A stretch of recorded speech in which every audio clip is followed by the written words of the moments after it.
Hosted by John Siegenthaler for more than 40 years, A Word on Words explored the art of storytelling, the impact of literature, and the lives of authors. After Siegenthaler's passing, the show took a brief pause, but the spirit of A Word on Words was too important to let go. The show was reimagined and updated for a new generation of book lovers, as well as fans of the original show. Now in its 10th season, A Word on Words continues to foster a love of reading and a deep appreciation for literature. Join us as we celebrate a decade of A Word on Words, and remember, keep reading. Hi, I'm JT Ellison. And I'm Jeremy Finley. And we're the hosts of A Word on Words.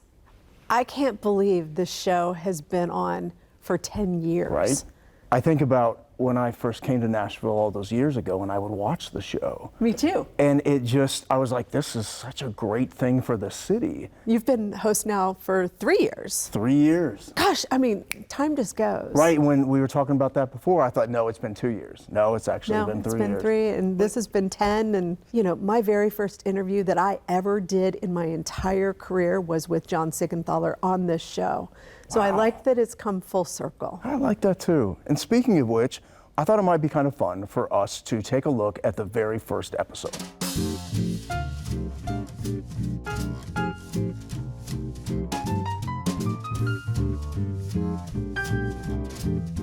Let's talk about young adult, the YA label. Why do people want to go back and read A Voice of a Teenager? A lot of times in these conversations, we're always kind of touching upon like the universal component of things. Like, we were all teenagers. We all remember like first love, first heartbreak, first grief, all these powerful moments in our life. I kind of prefer that versus a lot of the stories about, you know, things in the adult life territory that I personally haven't experienced yet either too. You know, like I've never been married. I haven't been divorced yet either as a result. Your book is called More Happy Than Not. Yes. I just love that mother character, thank you. and she's a hoot. I mean, she has the spelling bees where she lets the boys use all curse words just so they can get it like out of my their mom systems. did, yeah. Well, I was going to ask you. Where'd you get that at? Yeah, I was going to ask you, how similar is that mom to your mom? She's very similar. Yeah, you know, my mom has definitely she's read the book a couple times now, and she refers to the character as herself. She'll read the book and she'll be like, oh, I love where you did this. And I'm like, that wasn't me, that was Aaron. Mim in Mosquitoland has an aunt who gives her advice. She says, you should write. It's better than succumbing to the madness of the world. Right. Do you feel like characters trying to avoid the madness of the world is sort of a theme in both your books? I think so. And I think the definition of madness is certainly called into question. Teens want to understand the value of the world and have the world understand their own value. Like, if you can answer that, you can answer almost anything. Thanks for joining us for A Word on Words. I'm Mary Laura Philpott. Keep reading. I thought we weren't supposed to say it. Aw, Mary Laura. Mary Laura. We miss Mary Laura. We had so much fun. She is a delight. She's a great writer. Yeah, and she is. Of course, I watched the show in the beginning with her hosting, and she brought such light and such energy to the show, and you guys made a good team. We had so much fun. But, you know, we used to shoot on location, and we went to all of these cool places around town. But neither of us knew who we were interviewing, and we didn't know where the other one was shooting. Really? So when we watched the episode, that was the first time we found out, and so it was always a fun surprise yeah. to see, oh, hey, oh, look, we're at the climbing gym. Oh, hey, we're over here at the Right. jail. And it's always such a challenge, right, to find a place that matches what the author's book is about. Right, thematically finding the perfect match, especially because not all of these books are from Nashville authors. Most are not. So finding something thematically, and we did that for several seasons, 6 seasons, I think. It strikes me just how incredible that our city was able to be the backdrop for so many episodes of this show. How about we take a look at some of the places that we recorded?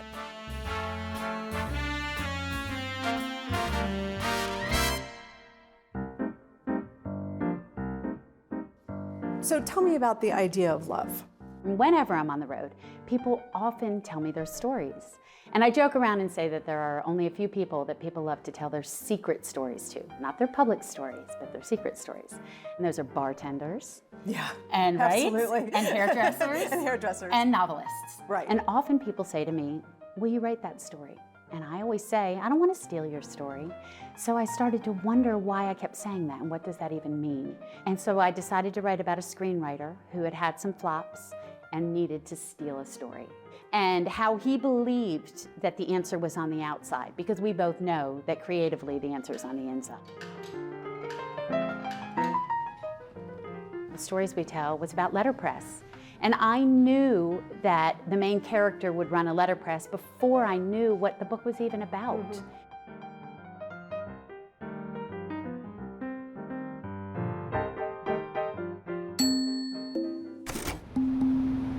I'm Celeste Ng, and my book is Little Fires Everywhere.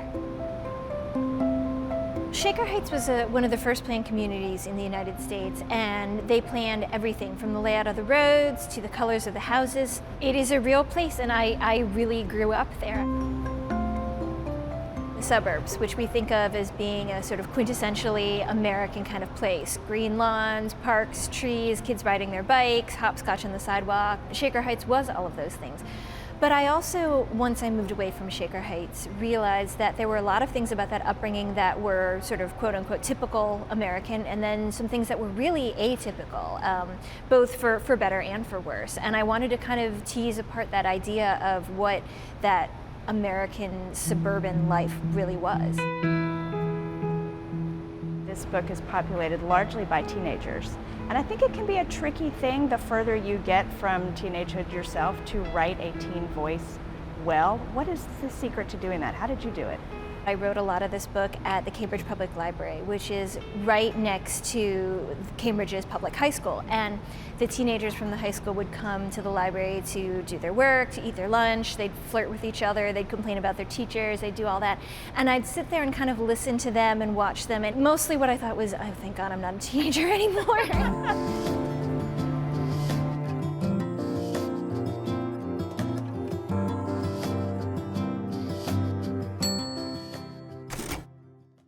I am Ariel Lawhon, and my novel is Flight of Dreams.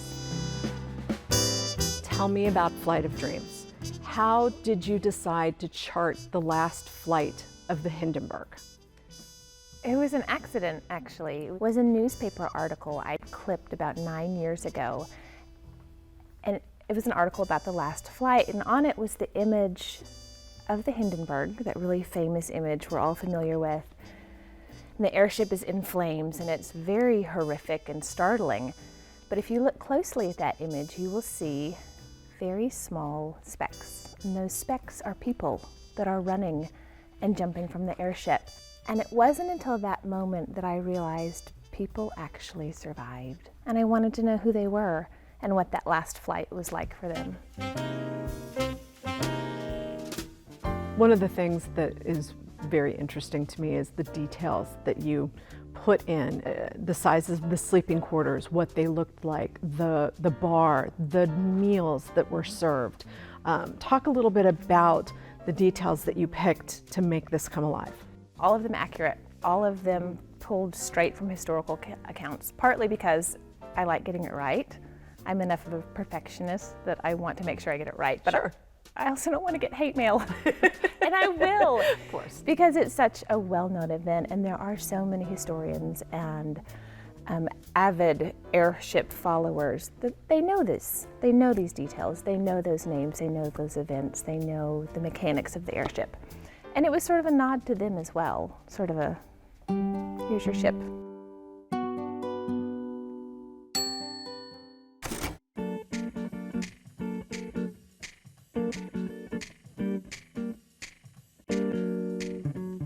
When you're desperate, you'll do pretty much anything to survive, right? Do you think that that holds true for Okay, all of so us? if that were not true about the human species, we probably wouldn't have done so well.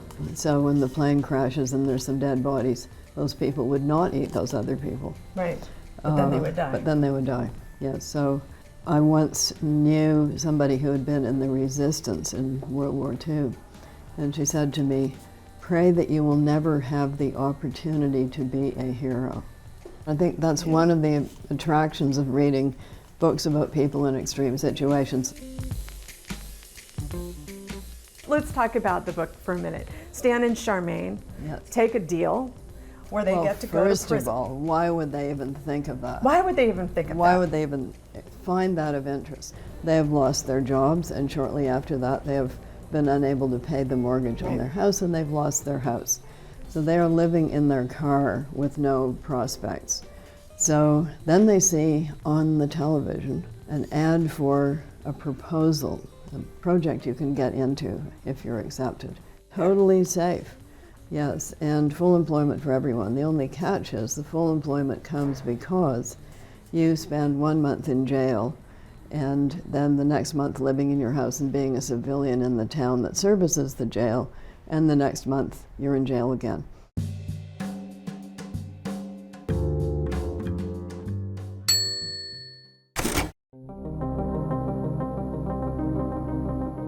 I'm Jeremy Finley. This is The Dark Above.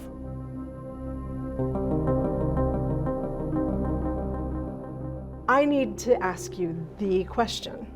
Do you believe in aliens? I believe the people that have had these encounters, who have seen things, have experienced things, they have nothing to gain, right? Right. It's only scrutiny, it's only hostility in a lot of cases, and they're coming forward telling, this happened to me.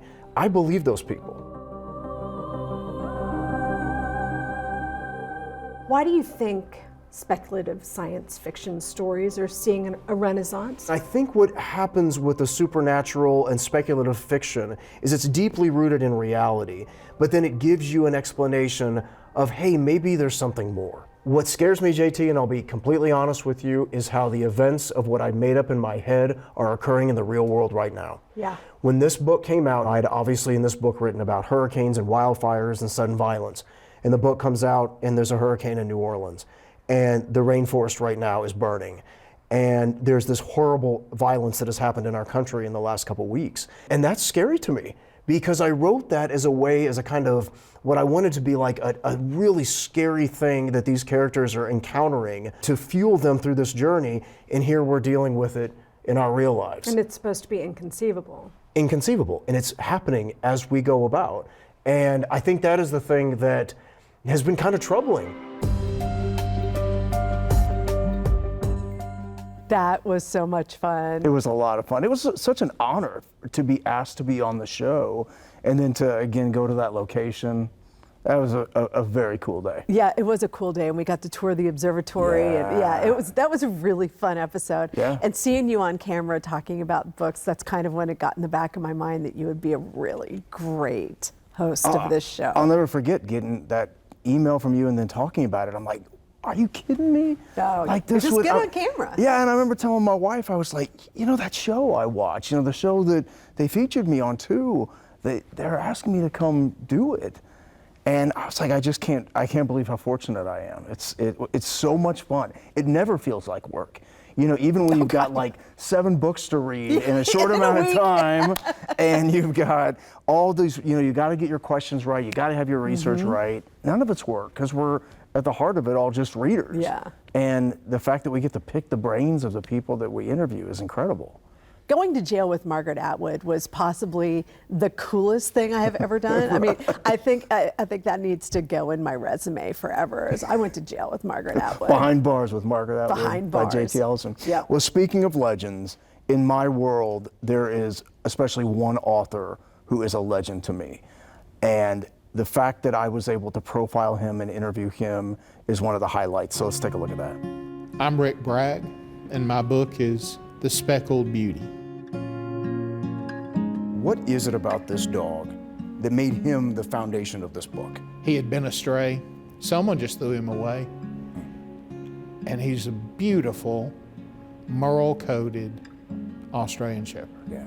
One day he just left and came back a few days later, and he was again torn to pieces again. He was torn to pieces when I got him, when I found him, and then he was torn to pieces again.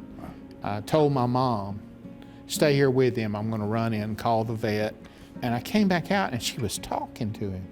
And she was saying, I think we're going to name you after our third cousin. She had these freckles all over, had 1 million freckles. And my daddy nicknamed her the Speckled Beauty. Because you've got freckles, I think that's what we're going to name you.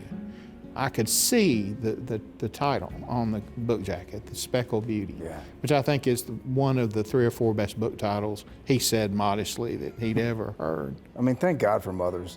Yeah. I mean, the Speckled Beauty. What is it about dogs? They can't talk, they don't feed us, they don't pay our bills, but we'd do anything for them. I think that might be it. I think the fact that you read things into them. I mean, everybody gets to read their own narrative into their dog. And what's the dog gonna do? I mean, the dog gonna say, no, that ain't it. You know, no, you read me all wrong. They project their own feelings, and no matter what they project into the dog, and I don't want this to sound highfalutin because I am not that smart, but whatever they project into the dog, what they pull out is happiness. I got to be honest with you, I still can't believe I got to interview Rick Bragg. There is a commonality through so many of the authors that we get to talk about, their humility. Oh, right. Isn't that incredible? Right. Usually even the more successful they are, the more humble they are. Right, and here's a Pulitzer Prize winner, and he's the second Pulitzer Prize winner I've been able to interview on this show. And it's incredible to me that these people will come and you kind of get a little nervous, right? Oh, yeah. Before some of them come on, and you're like, okay, how's this gonna go? And it's the humility every time. So did you ever have anybody that you were super nervous to interview? Oh, I did. Yeah. And I think we're getting ready to watch that episode now. I'm John Grisham. My book is Camino Island. My wife and I were driving to Florida, and we heard an NPR piece on stolen books. And for 25 years, I've been collecting modern first editions. I'm not a serious collector, I don't trade them, but I'm fascinated by the world of rare books. And to think that there are people who actually steal them and trade in stolen books was pretty fascinating. And so I got the idea of not books, but something even more valuable, manuscripts by F. Scott Fitzgerald. There are only 5 of them. They're in one place as opposed to being scattered. So that became my target. It is a departure for you from your normal legal thriller. Well, it's sort of a mystery. My goal was to write a complete novel with no lawyers in it, and I almost succeeded. Almost succeeded. Yeah, Almost. I got to the very end. I had to have a couple of lawyers to clean up some mess, but they were minor characters, and I got them off the page pretty fast. Do you have anyone that you share the manuscript with, or is your editor your first reader? My wife, she has to kind of check off on the story before I start. And we did this from the very beginning when I didn't know what I was doing with The Time to Kill. And she has got to like the idea. But it's a give and take. And both my wife and my agent / editor, they read the story, and the deal is anybody can say anything. If you have a problem with anything, you say it, and we'll talk about it. And if we sort of all agree something needs to be changed, I'll change it. John Grisham. John Grisham. How cool. I'm not worthy. Right. That was so incredibly intimidating because he's just a legend. He's one of my favorite writers. I've been reading him since A Time to Kill. Right. And to be able to sit down and talk to him, by the end of the interview, he and I were buddies. That is one of the beauties of this show, is you can go in scared to death and meet a hero and walk out friends. Right. What comes through, I think especially for you, hopefully for me, is that we are such big fans. Yeah. And sometimes we don't even know an author until we've read their book, and then we become a fan of theirs. Yep. And you know, you don't want to gush too much because everybody at home would be like, okay, you know, we get it. But sometimes it's hard because they're such a hero. And so I know which ones are our favorite episodes, but we should take a look now at the most popular shows that we've done so far. My name is Ann Patchett. This is The Dutch House. I've had readers say to me, This book has really helped me to think about the grudges and the angers I have from my own childhood and how I have lugged them through my life. And that sort of both surprised me and pleased me. I was like, oh wow, if there's some therapeutic quality to this book I hadn't recognized, that's really great. Here are the damages of holding on to the hurts of your childhood. What was the spark that ignited this story for you? I started to think about the celebration of extreme wealth and the idea that there could be nothing in the world better than being the very, very richest person you could be. And thinking, wouldn't it be interesting to write a novel about someone who was in fact not interested in being blindingly wealthy? What was it like living with Danny and Maeve in your head? It's interesting because I hadn't written a first-person narrator in such a long time. And it's very different to write in first person. Yeah. Because once you get the voice, that is the voice in your head all the time, and it kind of follows you around. It was very easy for me to write from Danny's perspective because Danny is the picture of entitlement. Everybody likes him, but everything is done on his terms. He is held up by a cast of women, and he has no idea that he's held up by a cast of women. And strangely enough, I've met men like this before in my life, and I was able to draw on that knowledge with no problem whatsoever. I'm John Scalzi, and this is Starter Villain. It's an average Joe inherits his mysterious uncle's James Bond supervillainy business. Things go from there. Can we start the discussion with a conversation about what may be the best book cover of all time? Yes, absolutely. Let's have that conversation. Is this what you always imagined you wanted the cover of this book to be? I honestly didn't know what the cover was going to be. While I was writing it, a lot of things lent itself to that. I mean, it is very much of a book that is taking a sort of unswerving, sarcastic hit to the James Bond villains and stuff like that. So I figured there might be something along that line. But when they showed me the current cover, the first time I saw it, I just laughed, right? And like a good laugh, not like a, oh my God, I can't believe they're gonna saddle me with this cover. Right. And so I loved it. We showed it to our marketing people. The marketing people loved it. We showed it to the publisher of Tor Books, and she loved it. And here's a fun fact. When the publisher really likes the cover of your book, guess what? That's the cover of your book. One of the things that I like doing in my books, kind of examine a lot of the cultural tropes that we have and go, why? Why is this? So, for example, with Starter Villain, if you think about the James Bond villain, like if their plans were like actually successful and they were not, you know, thwarted by Jimmy Bond throwing them into a volcano or whatever, you're like, okay, what then, right? It's like you now ruled the world. Congratulations, now you have to worry about crop outputs in Uganda, right? Because if you don't, then people are going to starve. There's just like no one ever talks about all the work. Hi, my name is Oyinkan Braithwaite. This is my sister, the serial killer.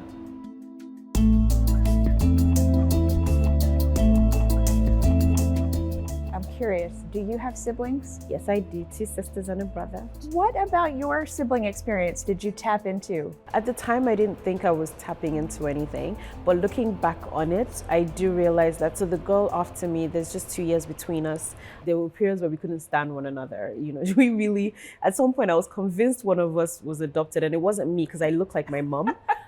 So it had to have been her. Like, I'm not sure where she came from. You know, we did have a very tempestuous relationship, but I also knew that when push came to shove, she would be there. That's probably what I drew from, in some respects, creating these two.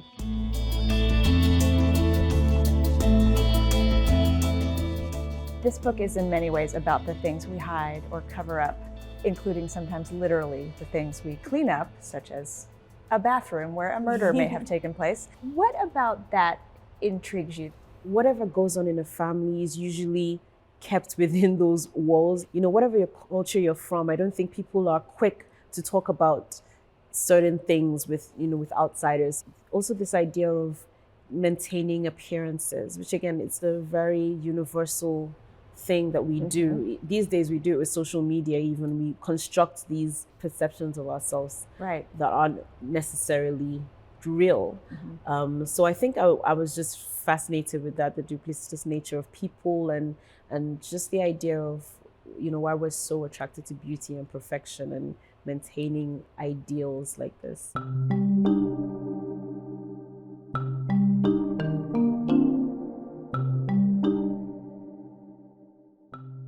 You know, we haven't even scratched the surface of the 10 years of episodes that we have out there that people can watch on the PBS app. They can listen to full episodes as a podcast. They can go to awordonwords.org and see all of these amazing authors and all the shows that we've had. Man, it's been a lot of fun watching these episodes and just seeing how far the show has come in 10 years. And what an honor to both of us to be able to be a part of it. And being able to keep John Siegenthaler's literary legacy in this town, it's absolutely fantastic. I'm JT Ellison. And I'm Jeremy Finley. Keep reading. Real quick, I had a woman out of Atlanta reach out to me and said, I listened to your podcast, and that's how she found some of her newest writers. Love it. And I thought that was so great that outside of Nashville, you know, it's having that kind of impact. Our viewers and listeners now are the lifeblood of the show, and we are so incredibly grateful for them.